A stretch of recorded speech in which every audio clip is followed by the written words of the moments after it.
Hey class, we're gonna jump into chapter 10 today.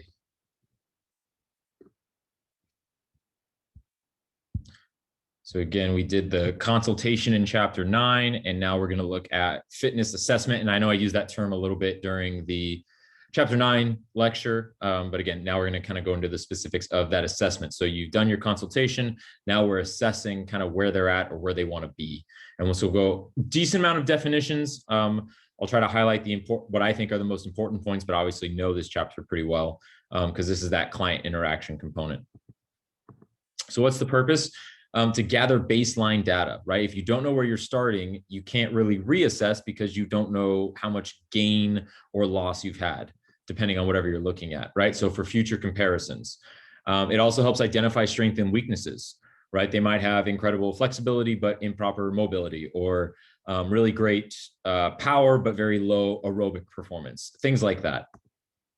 And then again, it helps establish exercise intensities and volumes, right? If you're doing some type of, aerobic test and their heart rate shoots up and they can't go for very long, then you kind of know what you need to program in regards to improve that, but also not be a detriment to them.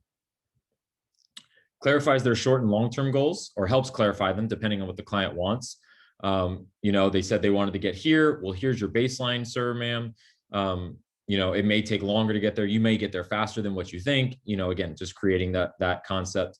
Potential injury risks, right? If they can't do a certain part of the assessment properly, or it causes pain or anything like that. So versus just jumping into a workout where there's load on them or a higher intensity, now you can kind of look at it from a more preventative type of point of view. Record or prudent judgment and appropriate scope of practice. So again, just judging it accordingly, and then what falls within my scope of practice, right? Training versus nutrition versus, heart health, blood pressure, those types of things. Goal development. Goal and let me read this. Goal and program development, excuse me. So this is really important.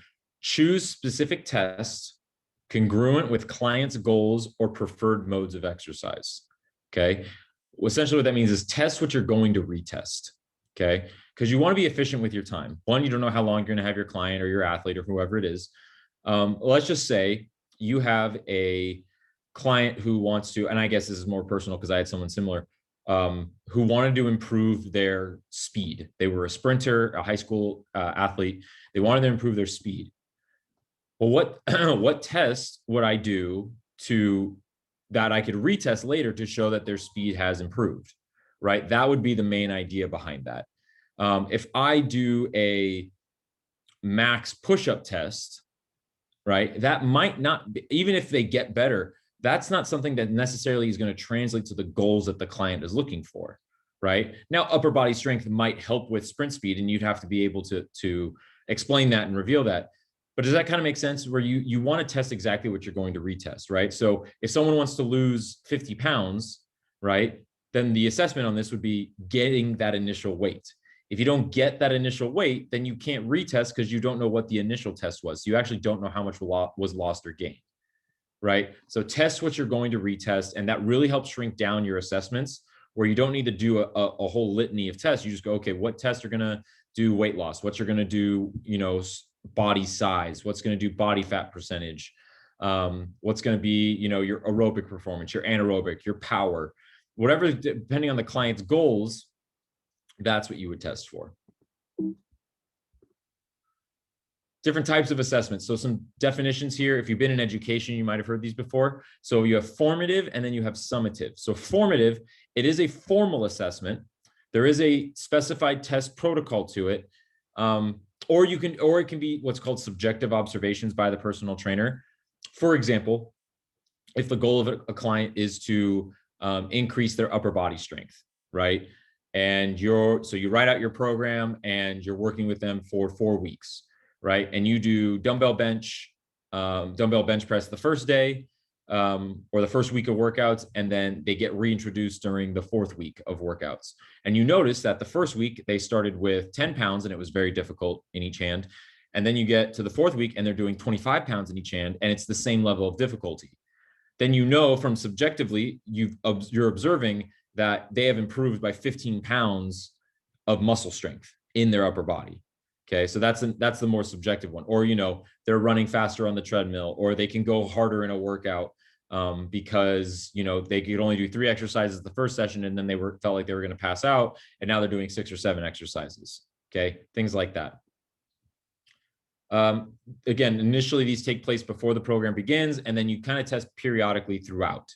So this isn't just think of these as like also like short-term goals types of things, where like if the goal is to gain or to lose 100 pounds, you check periodically to see, you assess where they're at in their weight loss. If it's all right, after 2 weeks, it's, 6 pounds, after 3 weeks, it's 8 pounds, and so on and so forth. So you're continually checking it throughout the time. Summative, think of it as like the final exam, like the final test. So like in this class, the summative assessment is going to be your mock exam, your CPT mock exam that you're going to take, right? That would be your final evaluation. What would be formative would be all the little tests you're taking in between to make sure you understand the knowledge, okay, or the quizzes. So again, made after completing a specified training period, 6 weeks, 8 weeks, 12 weeks, whatever it is. Again, the sum total. Where do we start and where are we at? Examples might be the range of motion, that's what ROM stands for, at a specific joint. So I tested it, right, with the client initially. Let's say I did shoulder external rotation, they can only get to here, right? Then we work on it, we're doing different exercises, we're doing different training adaptations, and then we retest in 6 weeks, and then I can rotate an extra 15 degrees, right? That would be your summative assessment, would be that improvement from, 30 degrees to 45 degrees, or whatever it is. Few more assessment terminology terms that you do need to know. Reliability and objectivity. So reliability is the measure of repeatability or consistency of a test. Basically, can you retest what you're trying to assess? If you can only do it one time, it's not very reliable.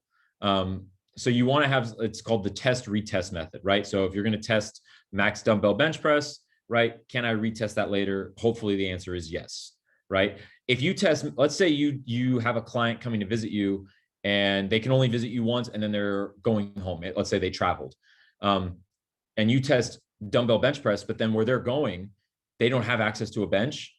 That actually probably won't be very reliable for them. So then you have to think of what is a reliable upper body test for that client. Okay. And then consistent administration too. So making sure that how it's administered or how it's programmed or explained is the same also.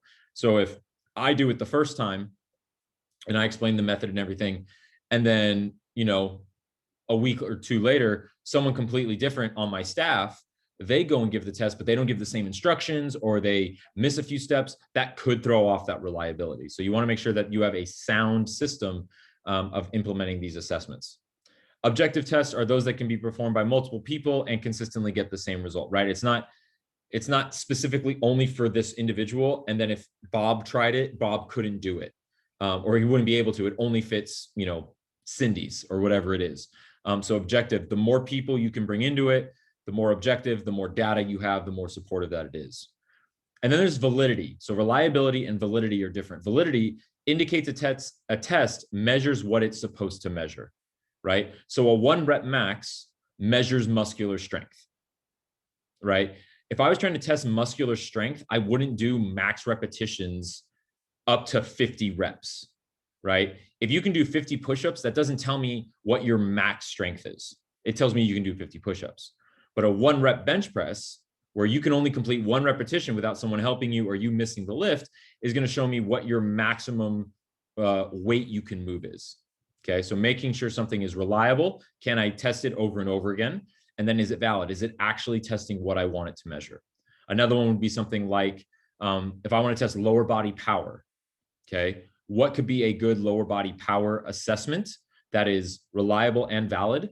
Would be something like a vertical jump, right? Whether you're jumping on a mat that records the time, or if you have that thing where you hit the sticks, right? That's going to be a reliable and a valid test.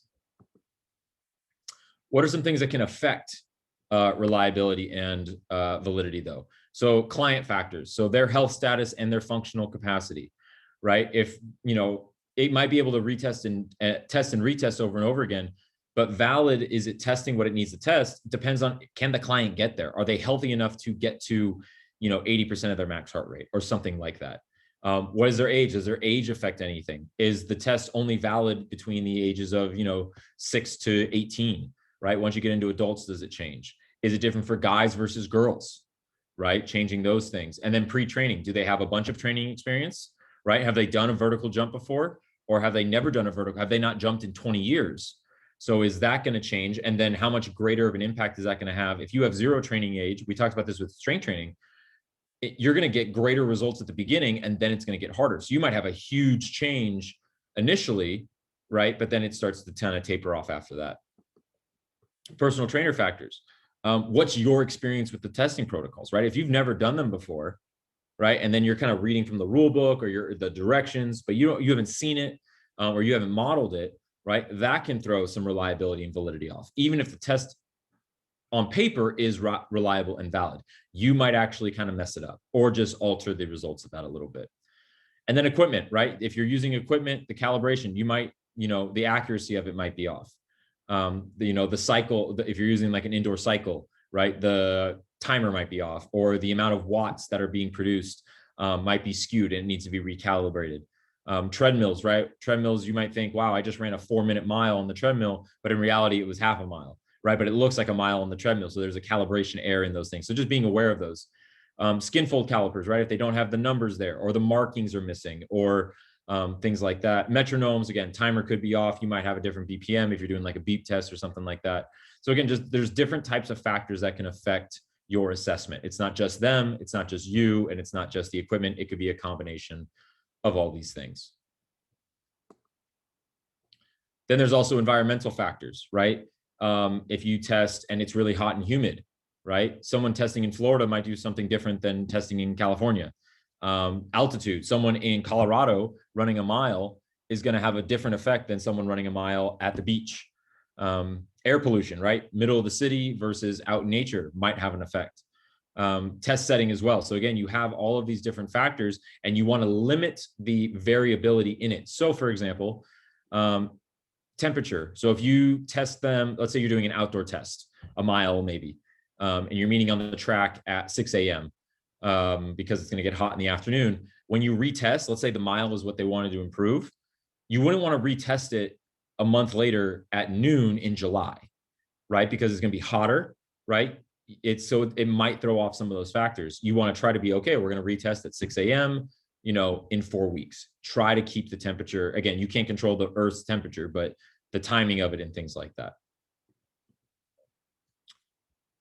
Administration and organization of these assessments.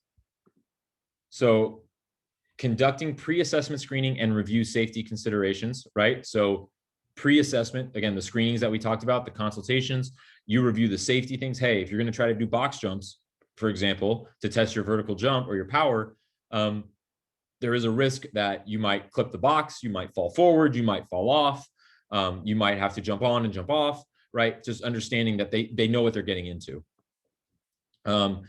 Verify the appropriateness, right? That's does it test what I need it to test? Is it valid for my client? Does it match my client's goals?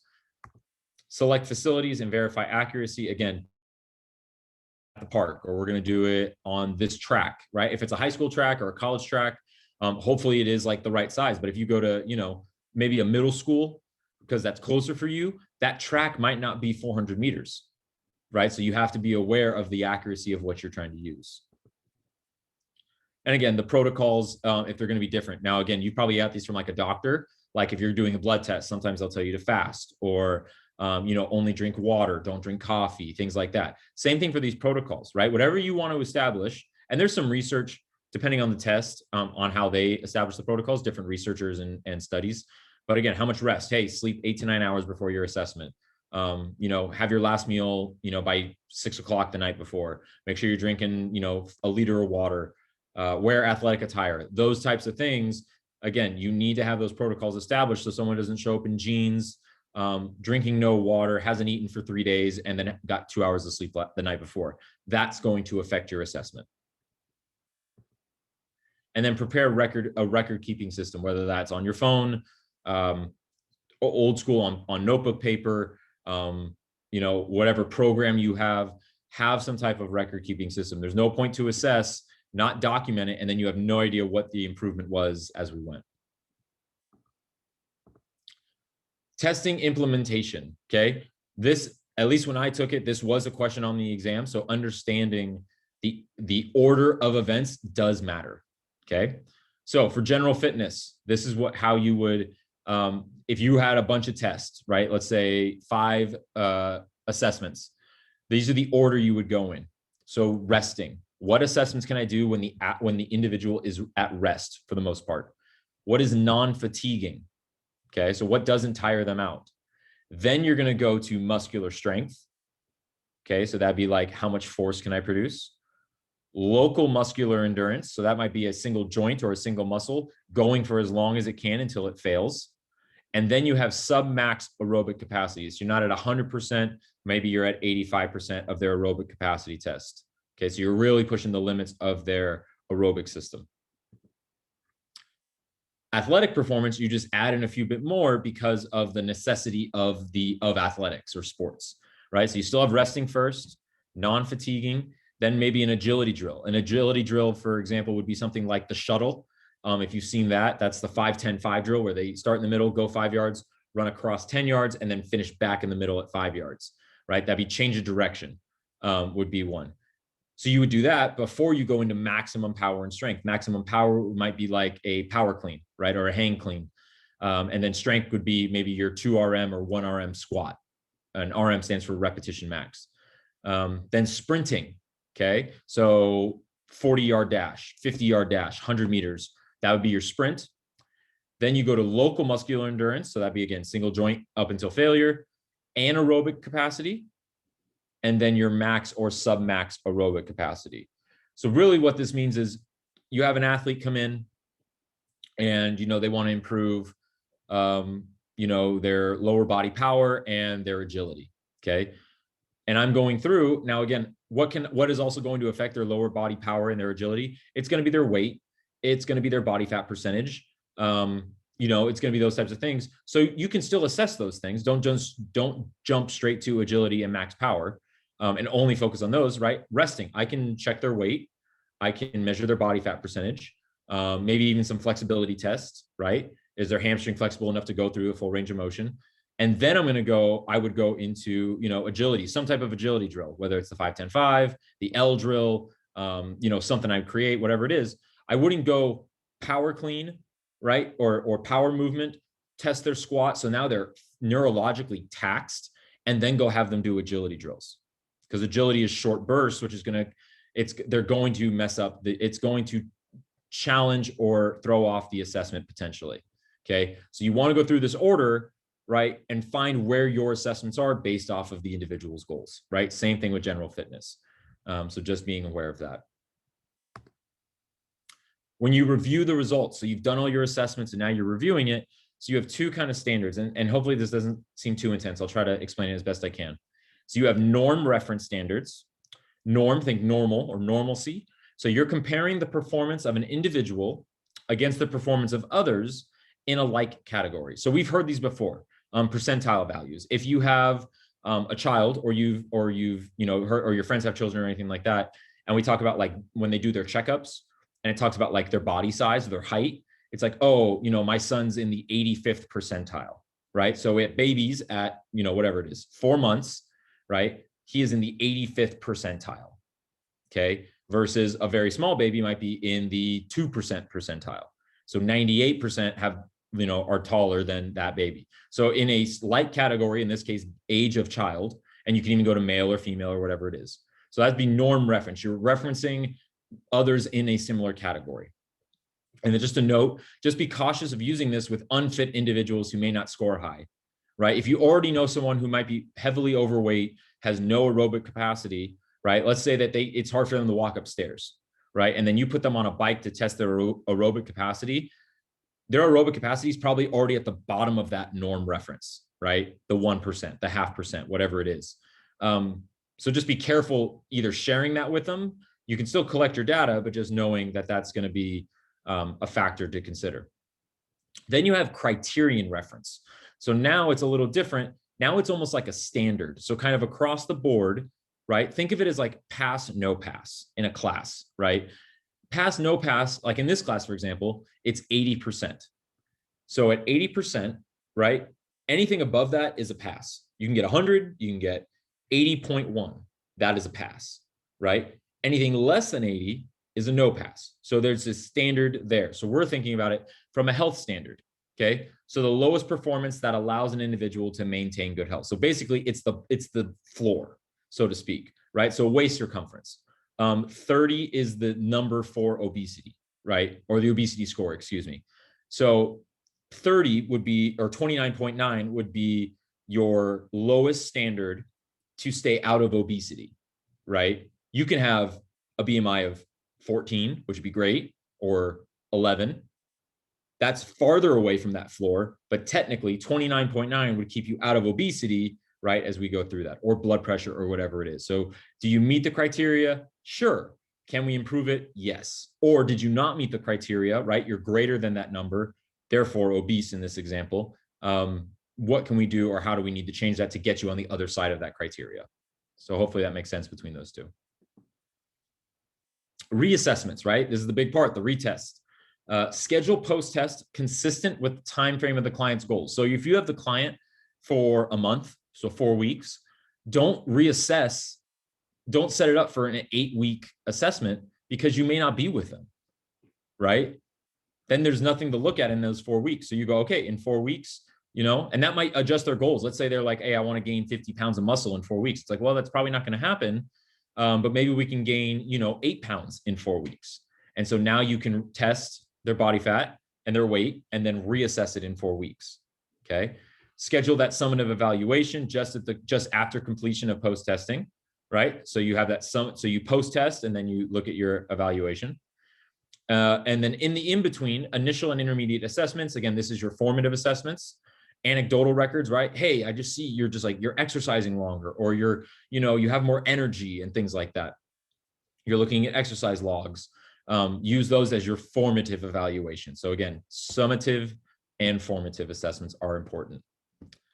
Quick think. So which of the following is a recommended sequence of tests that promotes the most accurate results when assessing general fitness? Okay, so you have the Rockport walking test, sit and reach test, push-up test, and then your skin fold measurements. Okay, so you can look at the Roman numerals, and then you have A, B, C, and D below that with them in a different order, right? So think about that order of operations that we were talking about. And if you don't know all these, that's okay. You can probably still figure it out.